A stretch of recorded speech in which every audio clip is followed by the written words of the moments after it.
Every franchisee does not go into franchising with the idea that they're going to own and run their business forever.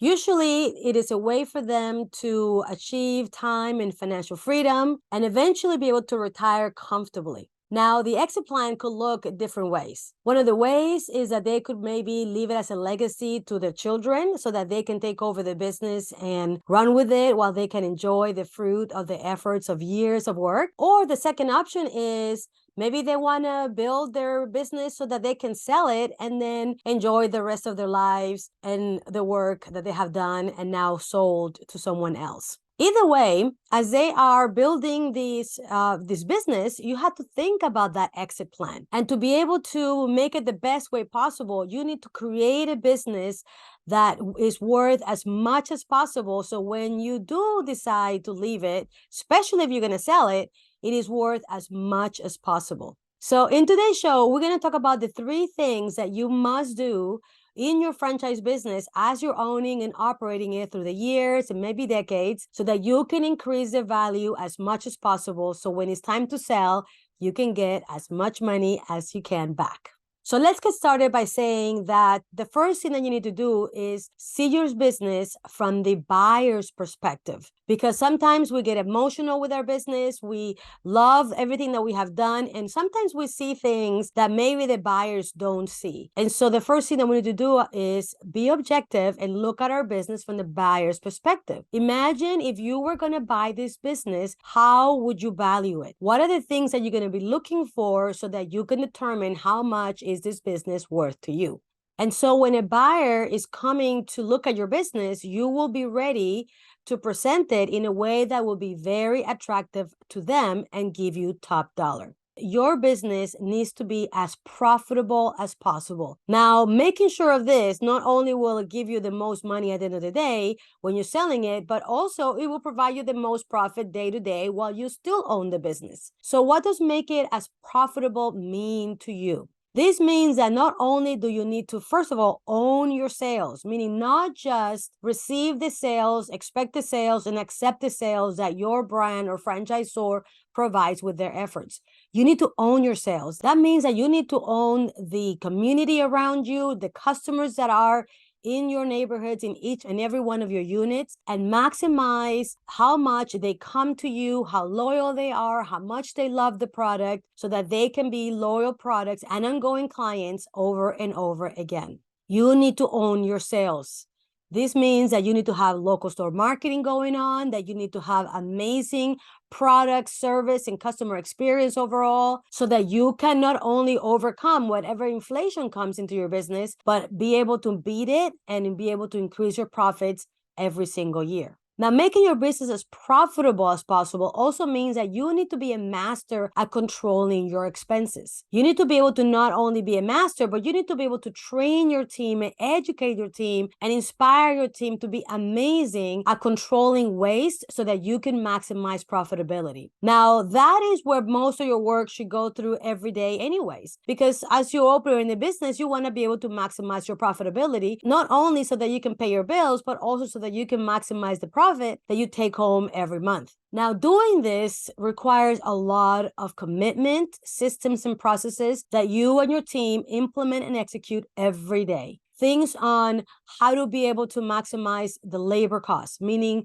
control any waste and be able to do more with less people in your business. It also means to watch out for any expense that might be wasted in your business, especially when it comes to cost of goods. This is true if you are a retail business, and especially so if you are a food service or a personal service business, because the more customers that you have, the more that you sell, the more product that you use. And so being able to control the waste and having your people be able to do that on a day-to-day basis will maximize the profitability in your business. The better that you become at controlling your waste and increasing your sales, the more that you're going to be able to increase the profitability in your business. And this will make your business more valuable and more attractive to future buyers.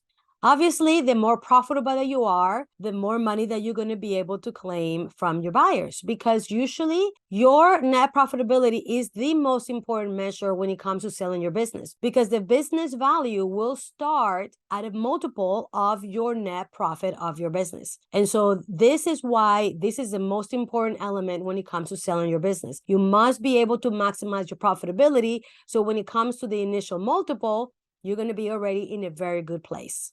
Okay, so let's go to the second thing that you must do to increase the value of your business. So whenever it is time to sell it, you can make the most money out of it. And that is to be able to have a great team. A team of people that are inspired and motivated to do a great job every day. This is a team that will execute the brand systems and the business management systems every day with a high level of excellence. They must be well selected, they must be well trained, they must be inspired and motivated. And to be able to do that, you need to create a culture of success and achievement and positive attitude across the organization. I know that this is easier said than done, but if you are able to do that in your business, not only will it be easier to run it day in and day out while you're running it, but when somebody's going to come looking at your business to see if they want to buy it and they see the energy that's going on in your units, they're going to want to buy your business, and that will increase the value of your business. Having a great team is spending the money, and or should I say investing the money in training them well, will come back to you in significant return on investment, not only because you will be able to have a well-run machine,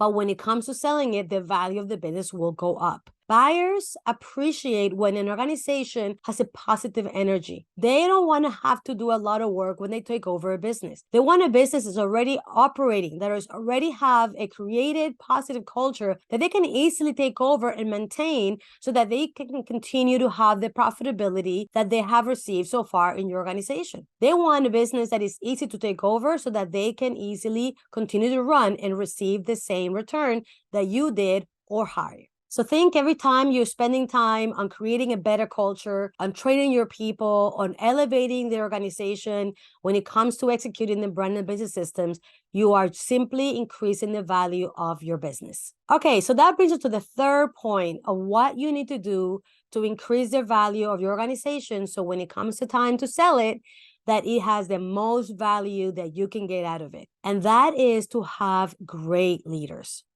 Having great leaders that can actually run your organization without you is one of the best things that you can do to increase the value in your organization. Imagine, as a buyer, the people are looking at this organization, and if they see that this organization depends on you to run it successfully, they're going to think twice about wanting to take over your organization, because they know that if you are critical for the success, then once they buy the organization and you're no longer there, more than likely the performance of that organization is going to go down. But if instead you have great leaders that are already running your organization, that you already have delegated most, if not all, of their responsibilities, and they do a great job, that means that they can come in, take over your business, and keep running it just as well as you did, because the leaders that are in place are continuing to be in place even if you depart. Now, it's true that you're not the same as them, and even when they take over, they might not be as wonderful as a leader as you are, but your job is to be the type of leader that hires leaders, develop leaders, inspires leaders, and then delegates to leaders to run the organization. Now, there's a big plus from doing that, because you're able to do that successfully. Not only are you now making your business or your life easier every day while you're operating it, because you basically delegate operations to your team, but you're increasing the value of your business, because someone that is a buyer and they're going to come and look at your business, they're going to see, wow, this business is operating great even without the presence or the ongoing involvement of the owner. That makes your business very valuable, because like I said, taking the organization over will be seamless for them, and they can just continue going with how the business has been running,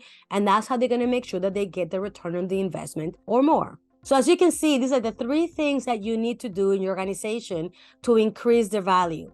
First, you need to maximize profitability.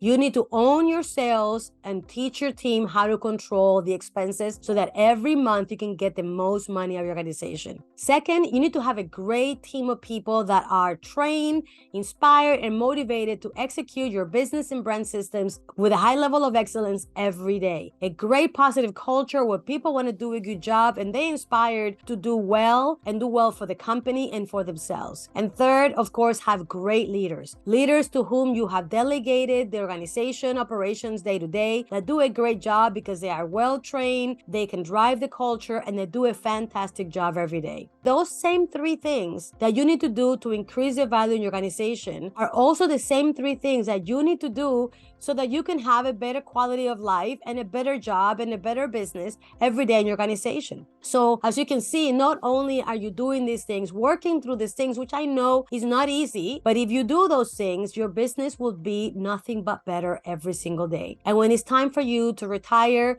to let go of your business and have somebody take over, the value of that business will be up tenfold. Now, you may not be there with all of the three things right now. There might be work to do in your organization. If you'd like to explore how we here at the American Franchise Academy can help you achieve those three things, you may want to explore our command program where we help franchisees implement policies, processes, and procedures so that they can have the time and financial freedom that they deserve. And the way that you do that is by doing the things that will also increase the value of your business and allow you to not only have a quality job and a quality life right now, but also the most return on your investment when it's time to sell. All you need to do is visit us at AmericanFranchiseAcademy.com and go to our page on the command program and learn all about it. Having said that, thank you for being with me in this show, and we'll see you in the next one.